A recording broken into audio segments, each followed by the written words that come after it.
गोटे बड़ जंगल विक्रम नामक एक भयंकर सिंह रहुथिला। से प्रतिदिन बहुत पशु मान को मारी खाई जाउथिला। दिने जंगल सबु पशु मिसी सिंह पाखकु गले एवं एक चुक्ति कले। हे महाराज, आपण सब पशु को मारंतु नहीं। आमे प्रतिदिन जणे जणे होई आपनक पाखकु आपनक आहार पई पशु को पठेइबु। सिंह राजी होइगल। कहानीर मोड़ दिने एक छोट ठेकुआर पाली पड़िला।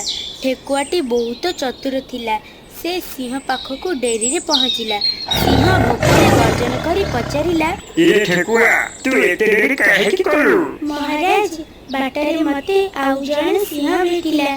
से कहूची सिए एई जंगलर असली राजा। एहा सुनी विक्रम सिंह रागिगला। मते सेही सिंह पाखकु नेई चल, मु ताकू एबे खत्म करी देबी। ठेकुआटी सिंह को गोटे गभीर कूଅ पाखकु नहीं गला एवं कहला, महाराज, सेही सिंहटी एही कूଅ भितरे लुचि रहिछि। सिंह कूଅ भितरକୁ चाहिला। तांको निजर छाई देखागला। से भाबिला सेटा अन्य एक सिंह। से गर्जन कला एवं कूଅ भितरु मध्य प्रतिध्वनि सुबिला।